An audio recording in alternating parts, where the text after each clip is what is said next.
आज का टॉपिक है भूकंप।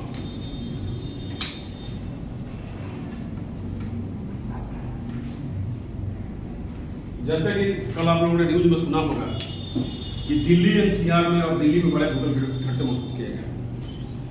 ये भूकंप क्यों आते हैं, भूकंप के कारण क्या होते हैं, भूकंप के प्रभाव क्या होते हैं, भूकंप किन क्षेत्रों में ज्यादा आते हैं, बहुत से सवाल हैं। UPSC prelims, BPSC prelims, GS mains, optional geography में भूकंप को लेकर के बहुत ही सवाल पूछे जाते हैं और मुझे लगता है कि इसकी सही जानकारी और सटीक जानकारी आपको होनी चाहिए। तो सबसे पहले हम लोग भूकंप क्या है इस पर बात करेंगे और भूकंप क्यों आते हैं, कहाँ आते हैं, कितनी गहराई पर आते हैं, उनका प्रभाव क्या होता है, सारे कारणों को हम लोग समीक्षा करते हुए इसको जानेंगे और एक शॉर्ट नोट्स या उसको बना सकते हैं। जैसा कि हिंदी में इसे हम लोग भूकंप कहते हैं और इंग्लिश में अर्थक्वेक।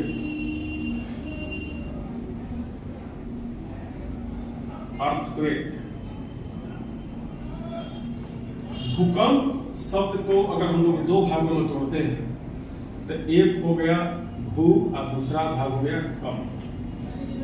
भू का सभी अर्थ जानते हैं, धरातल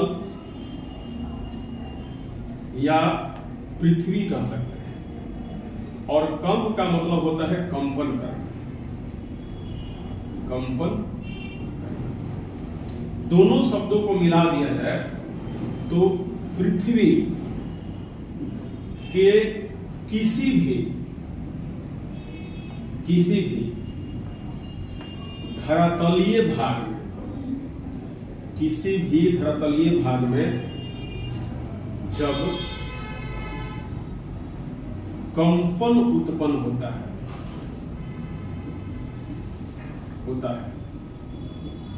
तो उसे भूकंप कहा जाता है।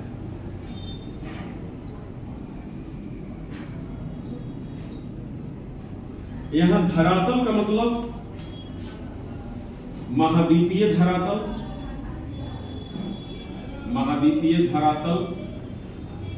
और महासागरीय धरातल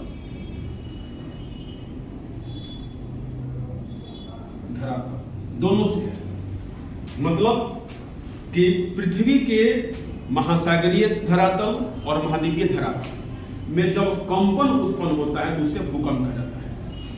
अगर हम लोग इस इंग्लिश शब्द को देखे जाए इसमें दो भाग हैं, एक अर्थ मतलब कि पृथ्वी और क्वेक मतलब से हिलाने से होता है, क्वेक मतलब कंपन, हिलाना। तो जब पृथ्वी में किसी भी कारण से कंपन होती है तो उसे भूकंप कहा जाता है। और यह भूकंप सामान्यतः पृथ्वी पर कहीं भी और कभी भी आ सकता है। भूकंप कहीं भी और कभी भी आने का मतलब है कि जब धरातल और महासागरीय की हम बात करते हैं इस पर संपूर्ण पृथ्वी है। तो इस भूकंप के पहले कारण क्या होता है, भूकंप का रीजन क्या होता है, आखिर इतनी विशाल पृथ्वी, इतनी मजबूत पृथ्वी कंपन क्यों करती है। तो इस कंपन के बारे में हम लोग इसको जानेंगे। तो जितने भी भूकंप का अनुभव किया गया है अभी तक, जितने भी भूकंप का अनुभव किया गया है, भूकंप का अनुभव किया गया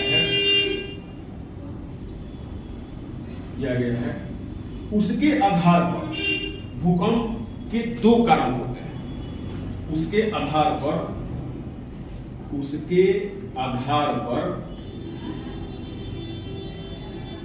भूकंप के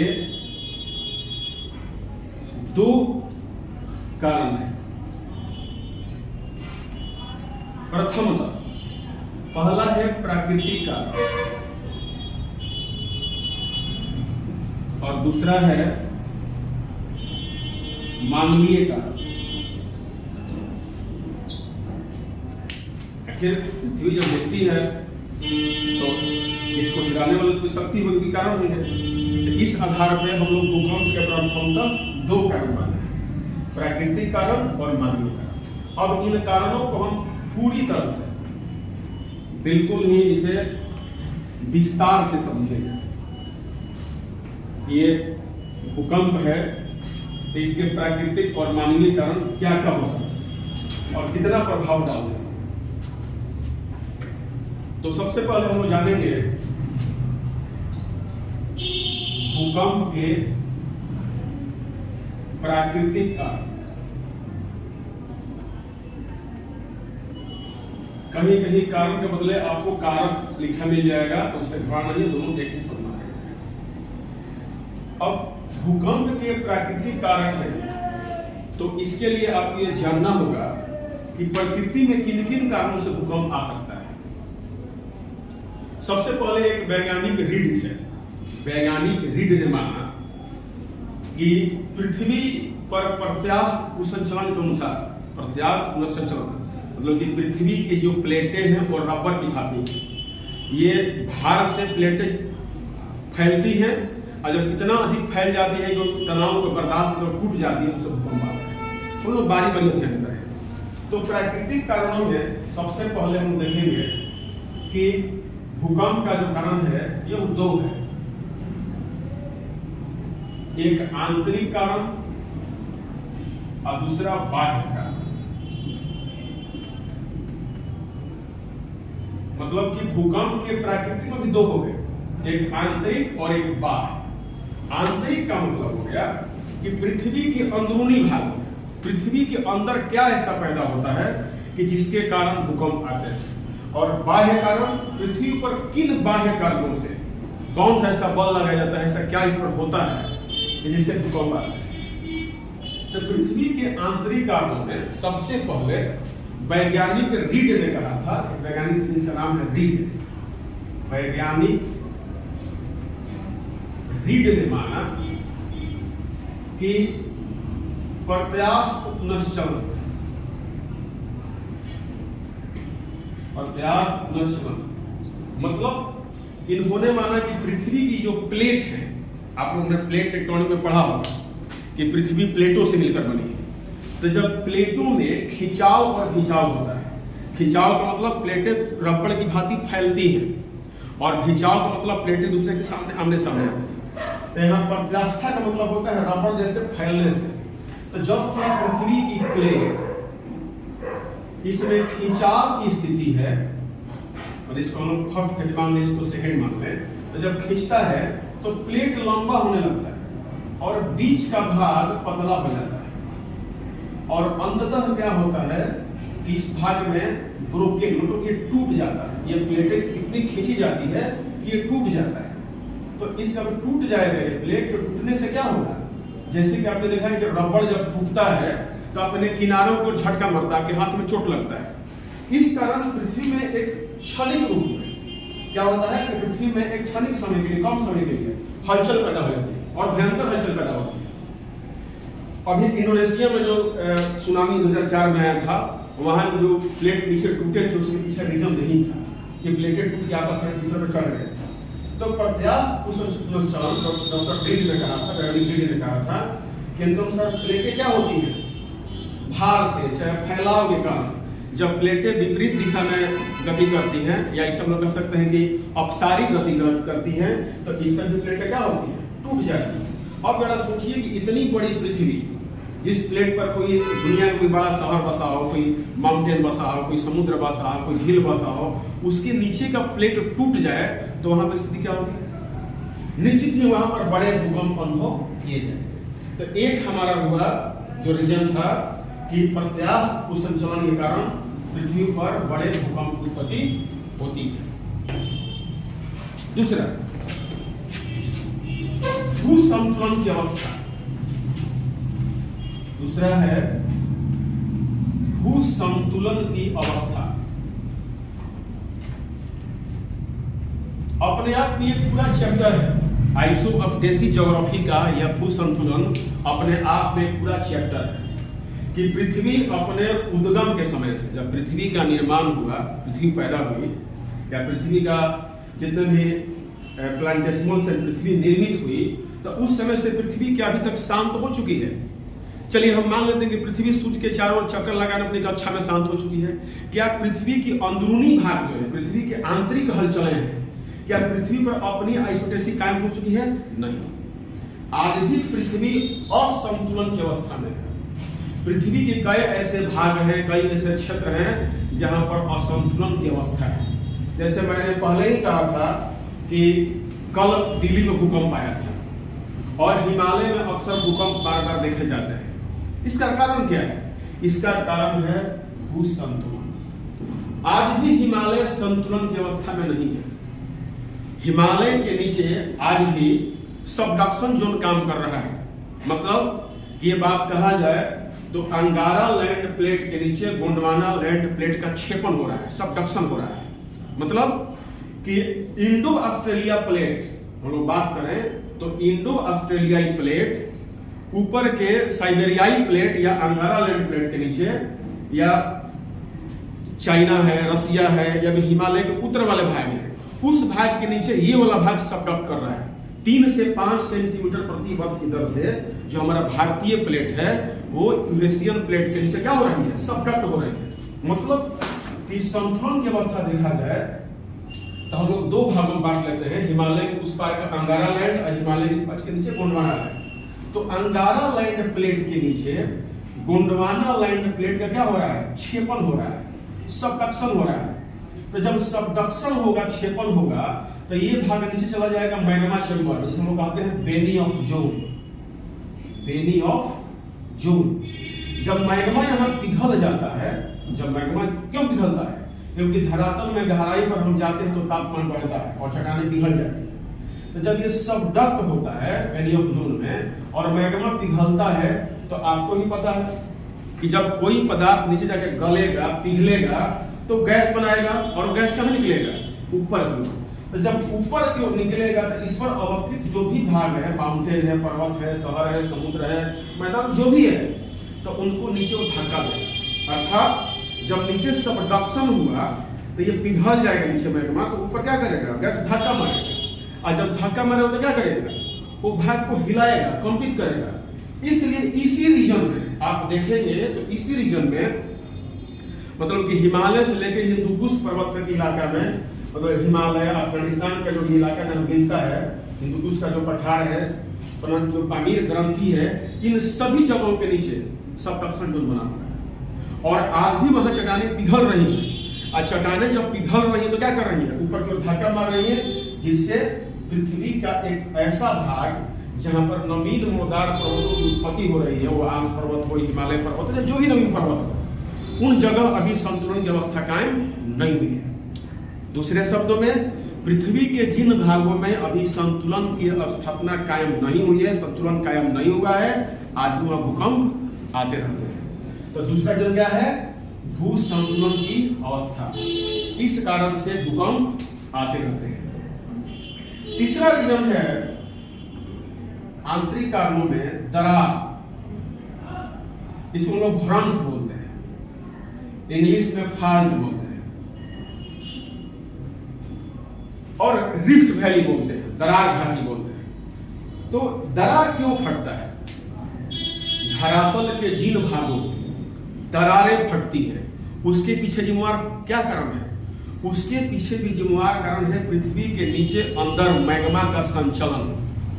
जब मैग्मा किसी एक स्थान से दूसरे स्थान की ओर जाता है, अर्थात मैग्मा का क्षैतिज संचलन विपरीत दिशा में होता है, तो वहां नीचे धंसान हो जाती है। कैसे कहते हैं कि पैरों के नीचे जमीन खिसक जाना। तो जिस अवस्था में पृथ्वी का कोई प्लेट नीचे हो, प्लेट हो, और इसके नीचे ये मैग्मा हो, तो मैग्मा जब इधर से खिसक जाएगा, इधर से मैग्मा खिसक जाएगा, तो क्या होगा? जब नीचे से आधार देने वाला ही नहीं रहेगा तो चट्टान क्या होगी? धंस जाएगी। और जब चट्टानें धंसेंगी तो क्या होगा? ब्रोकन होगा, टूट जाएगी, रिफ्ट हो जाएगा, फॉल्ट हो जाएगा, अर्थात दरार पैदा हो जाएगी। तो जब दरार पैदा होगा तो ऑटोमेटिक जब दरार होगा तो टूटेगा भी, और जब टूट जाएगा तो क्या होगा? उससे उस जगह पर हलचल पैदा होगी और पृथ्वी में क्या होगा? कंपन पैदा होगा। तो इससे भी क्या होती है? दरार या भ्रंश के निर्माण से अफ्रीका घाटी है, वहां भूकंप आते रहते हैं। जिन भागों में रिफ्ट वैलियां पाई जाती हैं, उन सभी जगहों पर दरार के कारण भूकंप आते हैं। इसे कहते हैं दरार या भ्रंश का भूकंप। चौथा बड़ा रीजन है, हम इसको बाद में देखें, और तो चौथा बड़ा रीजन है आंतरिक कारणों में, वो है ज्वालामुखी। वॉल्केनो। ज्वालामुखी क्या है? किसी भी एक छिद्र या दरार के सहारे जब धरातल के अंदर का गर्म और तप्त मैग्मा जब बाहर निकलता है तो पृथ्वी के पटल को तोड़ते हुए बाहर आता है। तो जब पृथ्वी के पटल को तोड़ते हुए बाहर निकलेगा तो उस जगह पर शांति आ ही जाएगी, उस जगह पर कंपन पैदा होगा ही होगा। तो इसलिए ज्वालामुखी का विस्फोट है और मुख्य रूप से ज्वालामुखी का केंद्रीय उद्गार सेंट्रल इरप्शन। सेंट्रल इरप्शन मतलब हुआ कि किसी भी क्षेत्र में जब गहराई से मैग्मा बाहर को निकलता है और पतले होल या मतलब कि पतले क्रेटर से निकलता है तो उस क्षेत्र में क्या करता है? कंपन पैदा करता है। इसलिए ज्वालामुखी भी जो होता है वो भी भूकंप का बड़ा कारण होता है।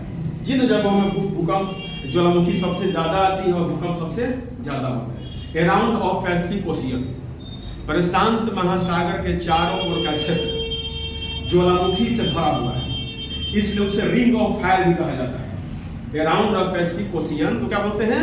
रिंग ऑफ फायर, क्योंकि वहां पर कई जागृत ज्वालामुखियां हैं और जब जागृत ज्वालामुखी है तो ऑटोमेटिक है कि वहां पर धड़ कर रहा होगा। तो इसलिए जब वो पटल को हिला रहा है तो भूकंप सबसे बेसी आएंगे। दुनिया के आधे से अधिक भूकंप लगभग 60% से ज्यादा अराउंड ऑफ पैसिफिक ओशियन में आता है, माने प्रशांत महासागर के चारों ओर अग्नि वलय का क्षेत्र भूकंप का सबसे बड़ा रीजन है। तो अभी जितने मैंने आंतरिक कारणों आपको बताए हैं उन कारणों में ज्वालामुखी से सबसे अधिक भूकंप आता है। अब मैं आपको यहाँ पर एक चीज और स्पष्ट कर देना चाहता हूँ। कल दिल्ली एनसीआर में भूकंप आए हैं, दिल्ली भूकंप आए हैं। दिल्ली में भूकंप जब आता है, इसकी चर्चा हम बाद में करेंगे। तो दिल्ली में भूकंप का रीजन क्या है? एक तरह से कहा जाए कि हिमालय में अभी तक ज्वालामुखी नहीं फटा है। हिमालय में एक भी ज्वालामुखी एग्जाम्पल नहीं है। एक तरह ज्वालामुखी भूकंप को तुलाता है, लेकिन जैसे ही ज्वालामुखी फट जाता है तो वहां के नीचे का गर्मी और उष्मा बाहर निकल जाती है और वो क्षेत्र शांत हो जाता है। इसलिए ज्वालामुखी को पृथ्वी का सेफ्टी वाल्व कहा गया है कि अगर सेफ्टी वाल्व खुल गया तो पूरा क्षेत्र उड़ने से बच जाएगा।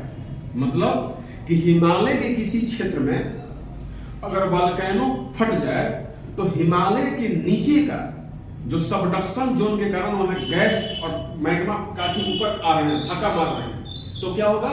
हिमालय शांत हो जाएगा। और जैसे ही हिमालय शांत होगा तो हिमालय से जुड़े हुए सारे क्षेत्र, हिंदुकुश पर्वत का ही हिस्सा माना जाता है कि दिल्ली का दक्षिणी दिल्ली में पाया जाता है। तो दक्षिणी दिल्ली का जो क्षेत्र है तो इस क्षेत्र में भी भूकंप आने बंद हो जाएंगे। लेकिन दिल्ली में भूकंप लुटियंस दिल्ली में नहीं आते हैं, नहीं के बराबर। दिल्ली में भूकंप आते हैं एनसीआर में और जमुना किनारे से क्षेत्र, उत्तरी पूर्वी दिल्ली। उत्तरी पूर्वी दिल्ली और जमुना किनारे भूकंप आने का बड़ा रीजन है कि जमुना नदी द्वारा जो डिपोजिट करके मैदान बनाया गया है वो मैदान बिल्कुल ही एक कमजोर पटल है। मैं इसकी चर्चा आपको आगे करूंगा, लेकिन अभी हम लोग आ रहे हैं पृथ्वी के भूकंप के प्राकृतिक कारणों में, आंतरिक कारणों में। तो आंतरिक कारणों में आपने देखा कि ज्वालामुखी से भूकंप आते हैं। और दूसरी बड़ी बात है कि गैसों का रिसाव, पांचवा बड़ा रीजन है इसका, गैसों का रिसाव। गैसों का रिसाव हम लोग जानते हैं कि धरातल के अंदर कई प्रकार के गैस जमा हो जाते हैं। वो नेचुरल गैस होते हैं, प्राकृतिक गैस होते हैं, या दूसरे गैस, जैसे आप लोग पढ़ा हुआ है कि भूकंप आने के पहले रेडान गैस की उत्पत्ति होती है। तो रेडान गैस कहाँ था? धरातल के नीचे था। जब धरातल के नीचे से वो गैस अपने जगह छोड़ के जाएगा तो क्या करेगा? गैस तो आपका पेट हिला देता है, तो क्या पृथ्वी नहीं हिला सकता? तो गैस, जो पृथ्वी के नीचे का जो गैस है, वो गैस अगर बाहर निकलता है तो क्या करेगा? मार्ग में आने वाले चट्टानों को धक्का देता है, इसलिए भूकंप की उत्पत्ति होती है। तो गैसीय रिसाव से भी क्या होता है? भूकंप आते हैं। और छठा बड़ा रीजन है प्लेट टेक्टोनिक। टेक्टोनिक या हिंदी में कहते हैं विवर्तनिकी। विवर्तनिकी, प्लेट विवर्तनिकी के कारण भी क्या होते हैं? भूकंप आते हैं। प्लेट विवर्तनिकी का अगर जो विद्यार्थी अध्ययन किए होंगे तो उनको ये बात स्पष्ट आ जाती होगी, लेकिन मैं यहाँ बताता हूँ कि प्लेट विवर्तनिकी में होता है। प्लेट विवर्तनिकी कहा जाता है कि पृथ्वी जब प्लेटों से बना हुआ है तो इसमें प्लेटों में गतियां होती हैं। तीन गतियां होती हैं। पहला है अपसारी गति, अपसारी गति। दूसरा है अभिसारी गति, अभिसारी गति। और तीसरा है संरक्षी गति, संरक्षी गति। इसमें सर्वाधिक भूकंप के लिए जिम्मेदार है अभिसारी गति। अभिसारी गति में क्या होता है कि दो प्लेट जो होती है, जो दो प्लेट है एक दूसरे के आमने सामने आते हैं। जब एक दूसरे के आमने सामने आए तो दोनों में टक्कर हो जाएगा, और जब दोनों में टक्कर होगा क्या होगा, स्वतः इनके भागों में कंपन पैदा होगा। एक भारी चट्टान प्लेट नीचे धंस जाएगा और हल्का ऊपर चढ़कर गोल्डन माउंटेन बना देता है। हिमालय जो बना है वो इसी अभिसारी गति का देन है कि दो प्लेटें एक दूसरे से टकराई हैं, गोंडवाना और अंगारा, और बीच का जो टेथी बुसंती का मलबा था क्या हो गया है, वो ऊपर मुड़कर उठ गया है। तो हम लोग भूकंप की भी कोई बात कर लें तो भूकंप में जो अभिसारी गति है वो भूकंप के लिए सर्वाधिक जिम्मेदार है। हाँ, अपसारी गति जब दो प्लेटें सटी हुई हैं और एक दूसरे से दूर चली जाए तो इनके बीच में क्या होगा, यहाँ धंसान होगा। जब इनके बीच में गायब होगा तो क्या होगा, भाग नीचे धंस जाएगा, तो यहाँ भी भूकंप आएगा। लेकिन ये भूकंप इसके तुलना में कमजोर होगा। और संरक्षी गति का मतलब होता है कि जब दो प्लेटें एक दूसरे से रगड़ खाते हुए आगे पीछे क्या हो जाए, गुजर जाए, तो जिस भागों में जहां रगड़ होगा सिर्फ उसी जगह पर हल्के भूकंप अनुभव किए जाएंगे। अर्थात आंतरिक संरचना में जैसे हमने 6 कारण बताया, इन 6 कारणों में प्लेट टेक्टोनिक और द्वितनीय कारण भी सर्वाधिक भूकंपों के लिए जिम्मेदार होते हैं। अब रह गई एक और होता है, 7वां रीजन इसका होता है जलीय भार। 7वां होता है जलीय भार। हालांकि ये जलीय भार हम लोग मानव ज्यादा करते हैं, लेकिन कहीं कहीं प्राकृतिक दृष्टि से कोई नदी मुड़ जाए, छड़न से बना दे, ऑक्सबो लेक बना दे, या कृत्रिम के बदले प्राकृतिक बड़े झीलों का निर्माण हो जाए। किसी पर्वत के नीचे किसी तराई क्षेत्र में अगर बहुत बड़े झील का निर्माण हो गया, या एक ऐसे नदी सिस्टम का विकास हो गया कि जहां पर पहले पानी का भार तो कम था, लेकिन अब लगातार वहां प्राकृतिक रूप से पानी जमा होने लगा। तो जब पानी जमा होगा किसी एक क्षेत्र पर तो क्या करेगा, नीचे दबाव डालेगा। जब नीचे दबाव डालेगा तो क्या होगा, नीचे के प्लेटों में असंतुलन पैदा होगा। तो जब असंतुलन पैदा होता होगा क्या होगा, धरती हिल जाएगी। कहने का मतलब है कि जैसे मान लीजिए आपका सिर है, तो आपके सिर 5 किलो वजन ढोने के लिए पर्याप्त है, बिल्कुल आप बिना हिले डुले जा रहे हैं। लेकिन जैसे ही आपके सिर पे हम 25 किलो का वजन, तो क्या होगा, आपके सिर हिलाने लगेंगे, तो भूकंप आ जाएगा। थोड़ा सा आपको हंसने के लिए बता दूं कि जब पूरी तरह से भूकंप विज्ञान डेवलप नहीं हुआ था तो बहुत शास्त्रों में ऐसा माना जाता था, तो भारतीय शास्त्र ही नहीं थे, कि पृथ्वी शेषनाग जो होते हैं उनके सिर पर रखी हुई है। और जब शेषनाग अपना सिर हिलाते हैं तो क्या होता है, भूकंप आता है। पहले के लोग इतने डेवलप नहीं थे साइंस में, लेकिन मतलब यही था कि किसी भी रीजन से जब धरती हिलेगी तो क्या होगा, भूकंप आएगा। भले से कह रहा हूं, शेषनाग का सिर बता दिया, और मैंने भी कह रहा हूं कि शेषनाग के सिर जब अधिक भार डालेंगे तो क्या हो जाएगा, भूकंप आ जाएगा। 1967 में कोयना नदी पर जब डैम बना दिया गया और कोयना नदी में डैम में अधिक पानी भर गया तो क्या होगा, वहां के नीचे का क्या हो गया, हिल गया, प्लेट हिल गया और भूकंप चले। मतलब कि जलीय भार से भी भूकंप आ सकता है। मैं कृत्रिम कारणों बताऊंगा कि कैसे और कारणों से भूकंप आता है। तो ये प्राकृतिक कारणों को आपने देखा कि इन प्राकृतिक कारणों से, ये आंतरिक कारणों से जलीय भार को हम लोग बाद में रख सकते हैं, लेकिन जलीय को हम आंतरिक में रख सकते हैं। और आता है कि प्राकृतिक कारणों में बाह्य कारण क्या है, तो सबसे पहला है उल्कापात। आप लोगों ने उल्का का नाम सुना होगा। तो जब उल्का धरती पर गिरता है तो ये उल्का बहुत छोटे भी होते हैं और बहुत बड़े भी होते हैं। हजारों उल्काएं पृथ्वी पर डेली गिर रही हैं। कुछ उल्काएं तो ऐसी होती है कि जो पूरी तरह जलकर के नीचे गिरती हैं। तो हजारों उल्काएं जब नीचे गिर रही हैं तो उनसे भूकंप नहीं आते। कोई एक बहुत बड़ा टुकड़ा, जैसे आप लोगों ने सुना होगा एक बहुत बड़ा कोई क्षुद्र ग्रह पृथ्वी से टकराने जा रहा है, या कुछ दूसरे अंतरिक्ष के बड़े पिंड से टकराने जा रहा है। सोचो कि अगर कोई चीज टकरा जाए धरती से तो कितना बड़ा कंपन पैदा होगा, उस समय कितनी बड़ी धरती पर एनर्जी हीट पैदा होगी और धरती कितना जोर से कांपेगा। जैसे मेरा हाथ है और मेरे हाथ पे ये मान लीजिए मोबाइल गिरा दिया जाए तो जब ये मोबाइल गिरे तो क्या होगा, मेरे हाथ में कंपन पैदा होगी। तो धरती भी क्या है, आकाश में लटका हुआ है, इस पर कोई कॉमेट्स गिरे, कोई उल्का पिंड गिरे तो क्या होगा, ये धरती हिलेगी। तो उल्का पिंडों से, उल्का पात से क्या होता है, धरती में कंपन पैदा होता है।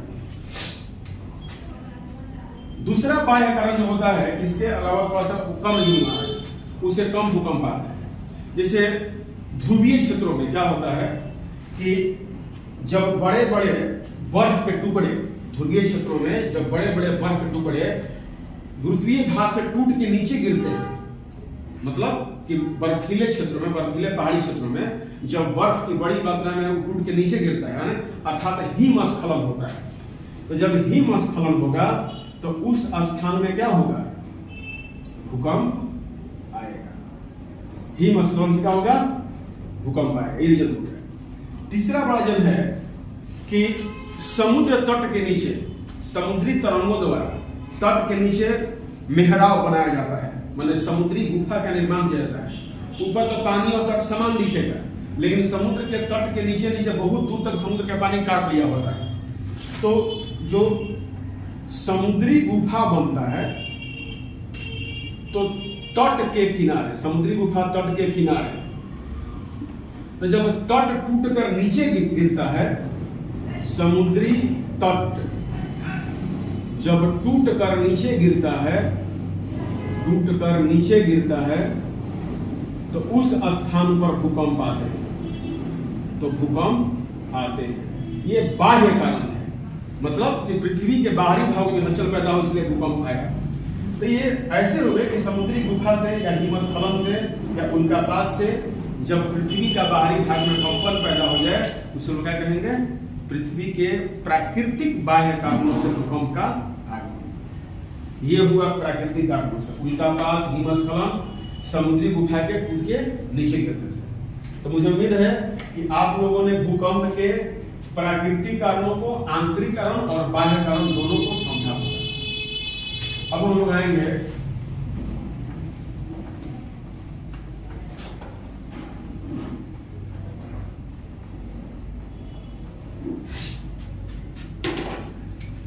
भूकंप के मानवीय कारण।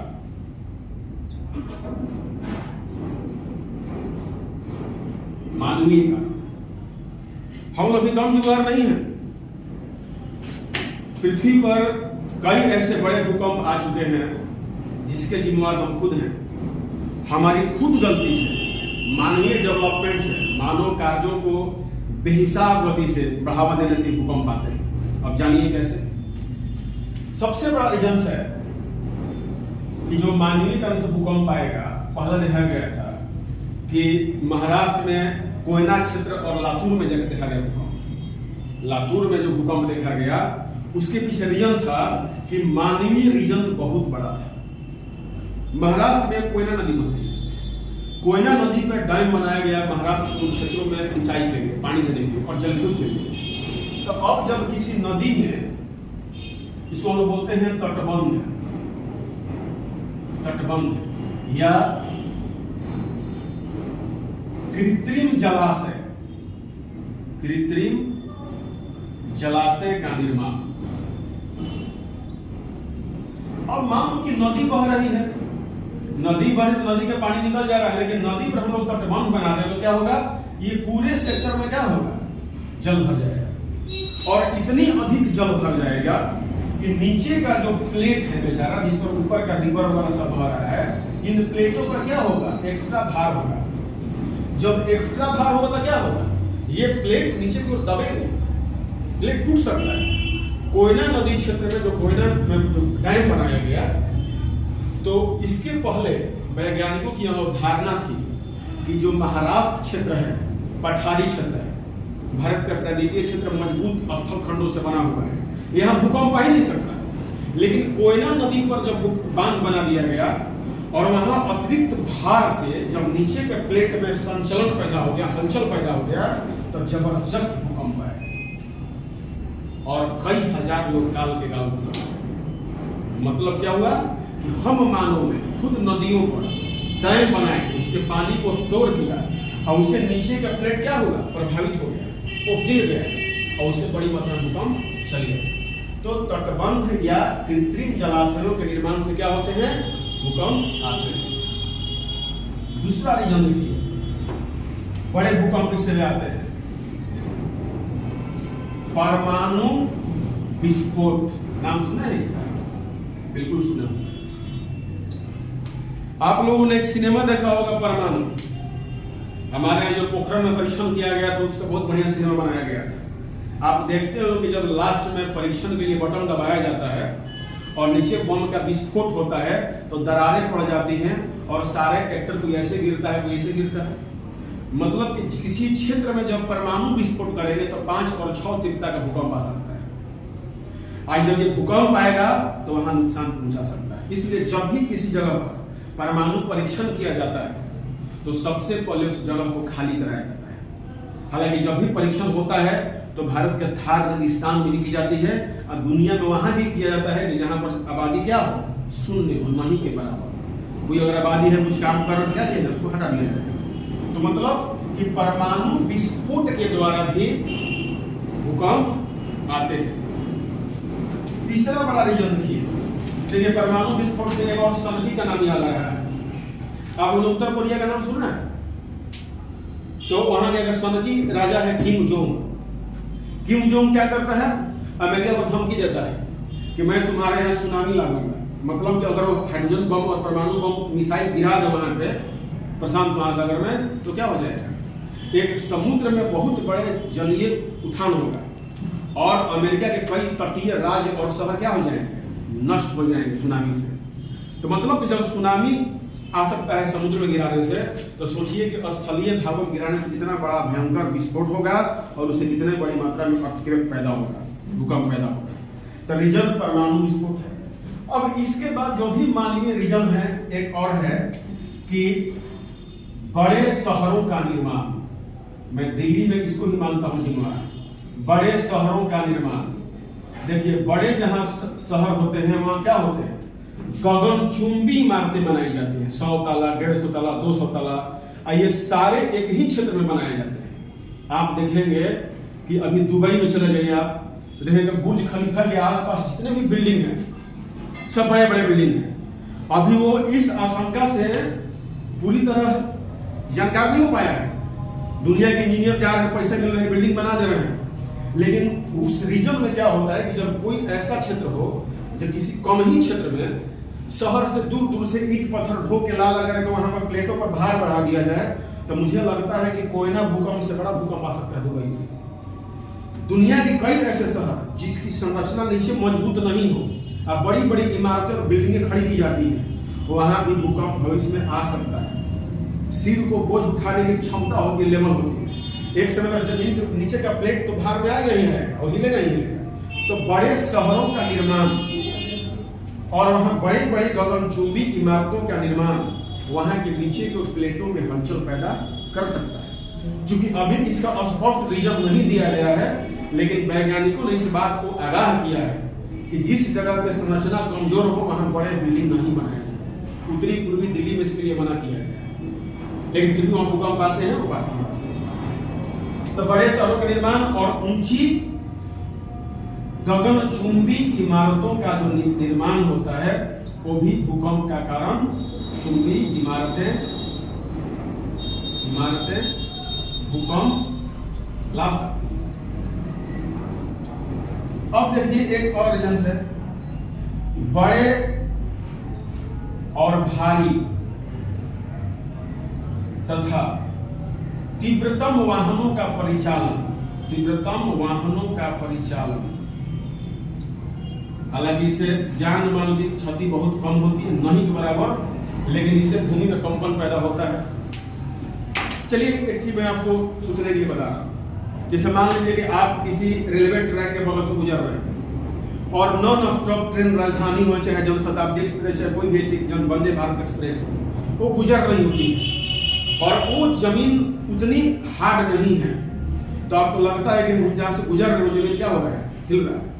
ऐसे भी रेलवे लाइनों के किनारे जितने भी घर होते हैं उनके किचन के बर्तन खड़खड़ाते हैं। जब भी ट्रेन नॉनस्टॉप गुजरती है तो क्या होता है, बर्तन खड़खड़ा करते हैं। मतलब कि रेलवे लाइनों किनारे जहां तीव्रता से गाड़ी चल रही है, नॉन स्टॉप गाड़ी है, वो अधिक तीव्र है, भारी तो है ही, तो अगल बगल घरों में भूकंप पैदा कर सकती है। अगर घर पुराने हैं तो आज न कल तो गिरेंगे ही गिरेंगे। तो बिल्कुल आप लोग अगर इसको आजमाना हो तो किसी दोस्त हो, रिश्तेदार हो, रेलवे घर हो, आप वहाँ जाके रात गुजारिए, आपको पता चल जाएगा। ऐसा देखा गया है कि हम लोग किसी रेलवे क्रॉसिंग पर खड़े होते हैं और तेजी से ट्रेन जा रही हो, मैंने अनुभव किया है, तो लगता है कि जमीन ऊपर नीचे हो रहा है, दलदल दलदल कर रहा है, तो इससे भूकंप आते हैं।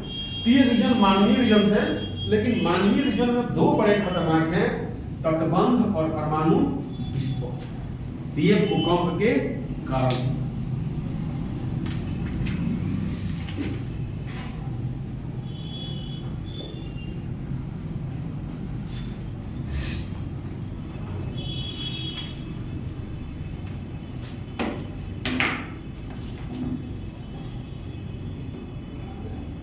अब अगर भूकंपों को हम लोग सामान्यतः अगर बांटे, हालांकि ये उतनी महत्वपूर्ण टॉपिक नहीं है कि भूकंप कितने प्रकार के होते हैं, तो भूकंप को हम लोग मान लेते हैं कि प्राकृतिक कारणों में एक भूकंप होता है। भूकंप के अगर हम प्रकार जानेंगे तो पहले प्रकार हम लोग उत्पत्ति पे जानेंगे।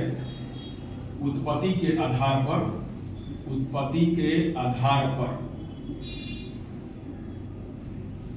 भूकंप के प्रकार। तो इसके पहला है ज्वालामुखीय भूकंप, जो मैंने आपको बताया है, इसे लोग कहते हैं ज्वालामुखीय भूकंप।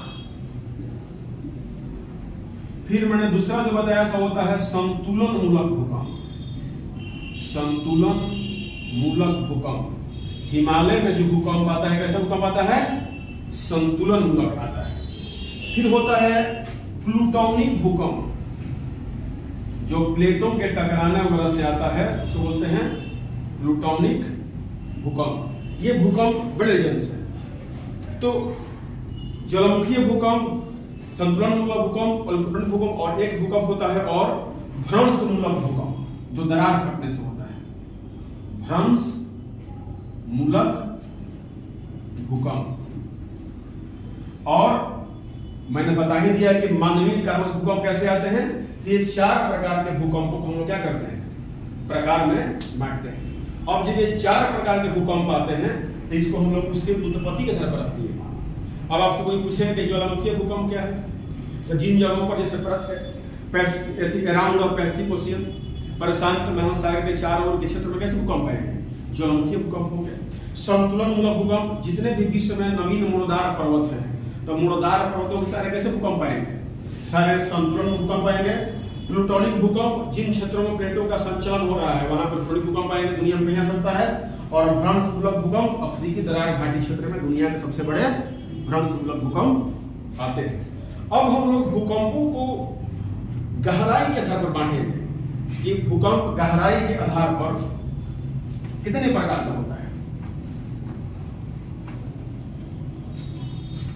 भूकंप जो है वो गहराई के आधार पर देखा जाए, गहराई के आधार पर,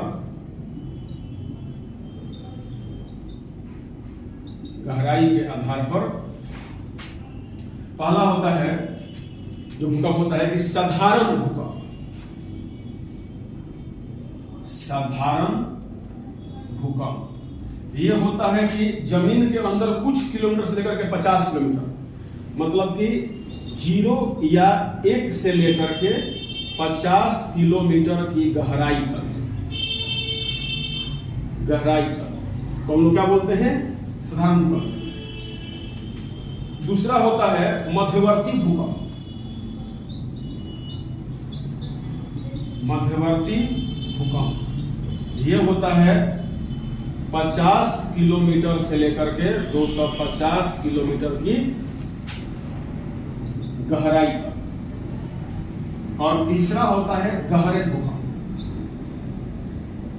गहरे भूकंप, अब जो गहरा भूकंप होता है 250 से 700, 250 से 700 किलोमीटर की गहराई तक होता है।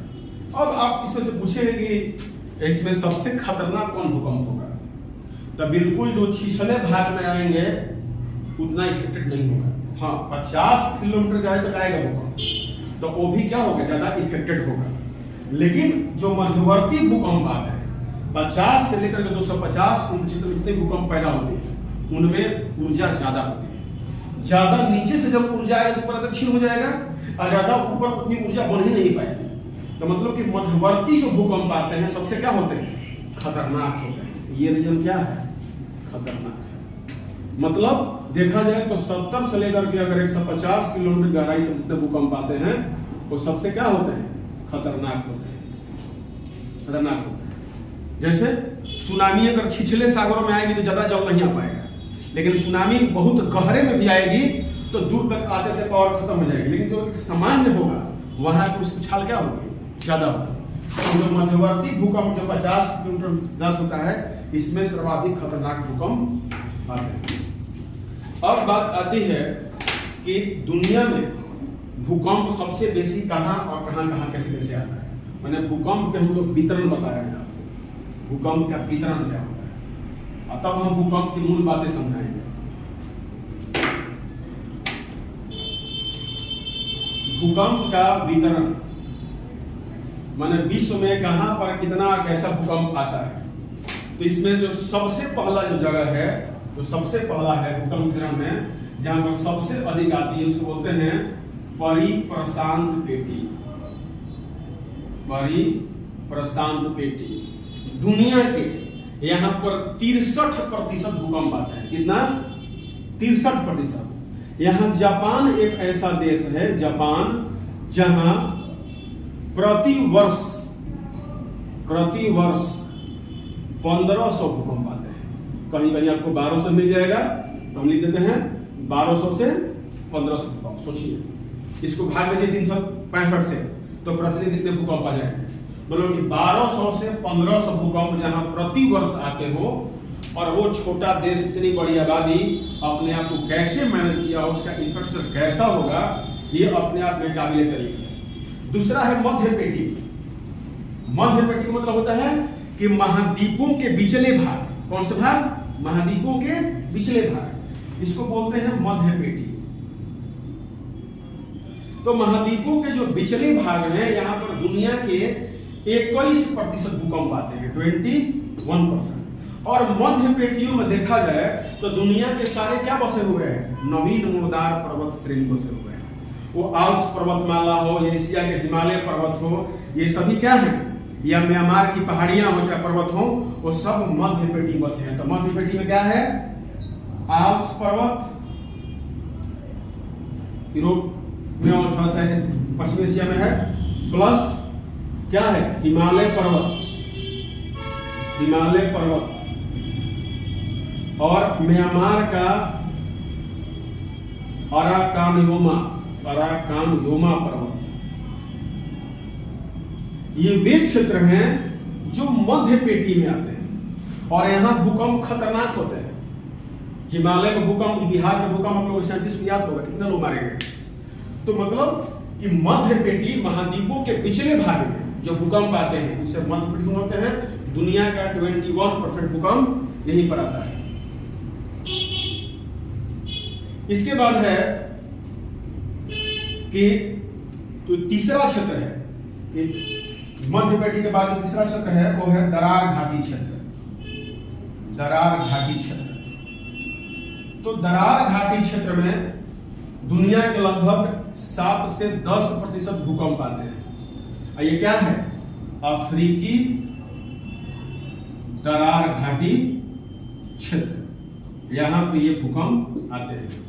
इसके अलिक जो चौथा है जो अन्य क्षेत्र है, अन्य क्षेत्र है, तो आपने देखा हुआ है कि 60, 20, 80, 84 और 10, 94, मतलब कि अन्य क्षेत्रों में 5 से 7% भूकंप आते हैं, वो कहीं भी हो सकता है।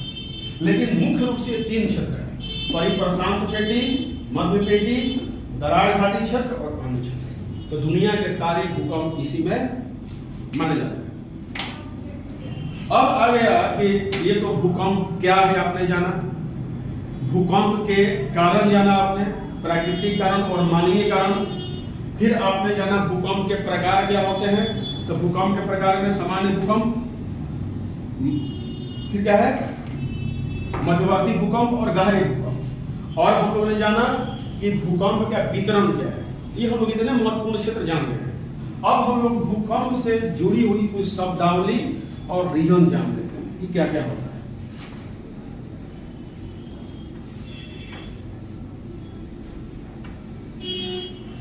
अब देखा जाए तो पृथ्वी में जो भूकंप आता है तो अक्सर देखा जाता है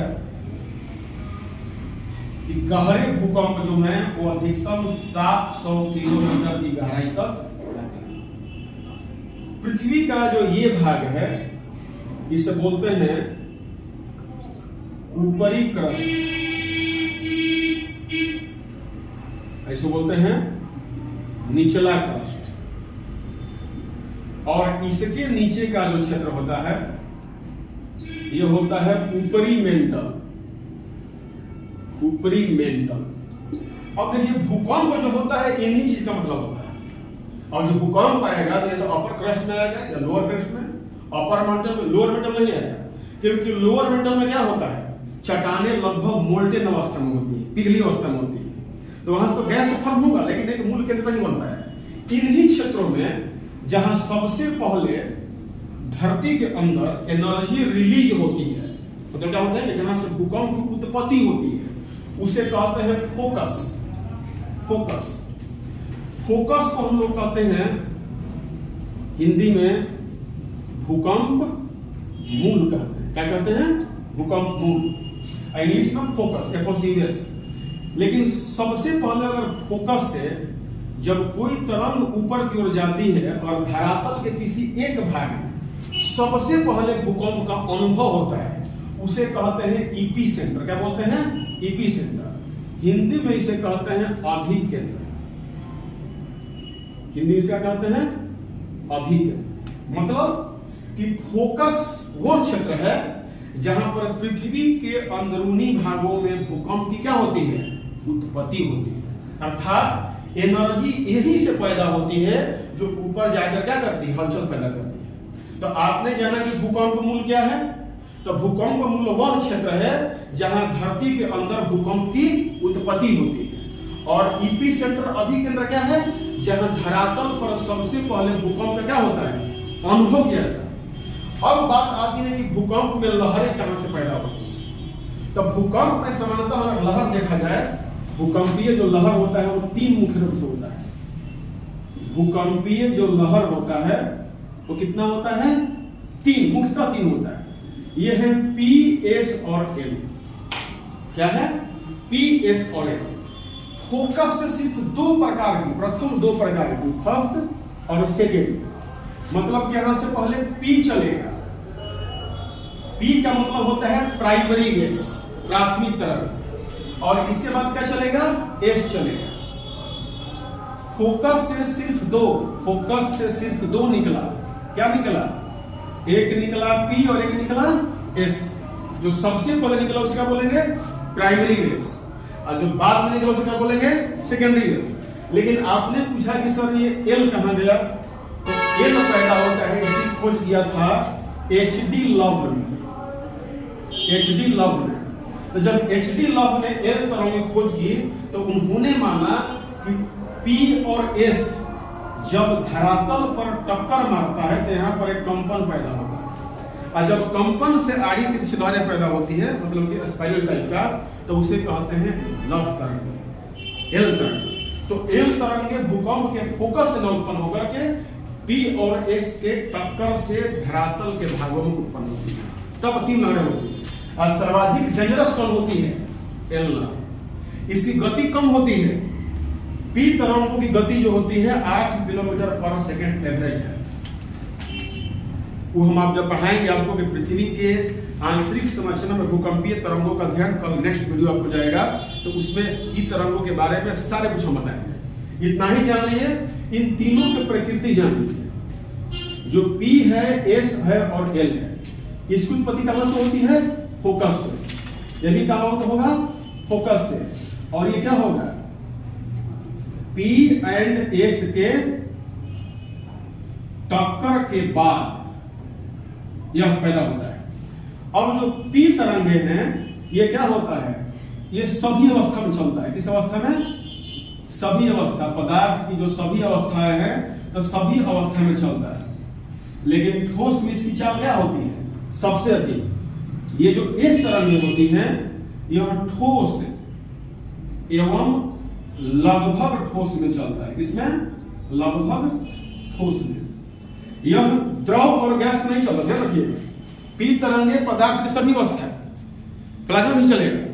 माने सभी अवस्था में पी तरंगे चलती हैं। और इस तरंगे ठोस में और लगभग ठोस में, मतलब कि अपर क्रस्ट, लोअर क्रस्ट और अपर मेंटल और लोअर मेंटल, आउटर कोर में नहीं चलेगा, इनर कोर में नहीं पहुंच पाएगा। तो इस तरंगे यहां चलती है। और एल तरंगे भी चलती है सभी माध्यम में, सभी माध्यम में। लेकिन केवल पृथ्वी के बाह्य धरातल पर, बाह्य धरातल पर यह सबसे अधिक। नाम है इसका लव। ऐसे भी दुनिया में सबसे खराब क्या होता है? लव। लव के चक्कर में जो पड़ गया बर्बाद हो गया। उसी प्रकार जो एल तरंगों के चक्कर में पड़ गया वो बर्बाद हो जाएगा।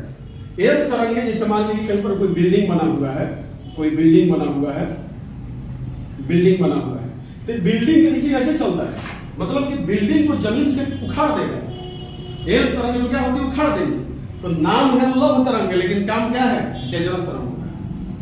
तो आपने जाना आज कि भूकंप क्या है, भूकंप की उत्पत्ति कैसे होती है, भूकंप के कारण क्या होते हैं, भूकंप के प्रकार क्या होते हैं, भूकंप दुनिया में कहां कहां आती है, भूकंप में कौन कौन से तरंगे होती हैं और भूकंप में कौन तरंगे कहां से उत्पन्न होती हैं।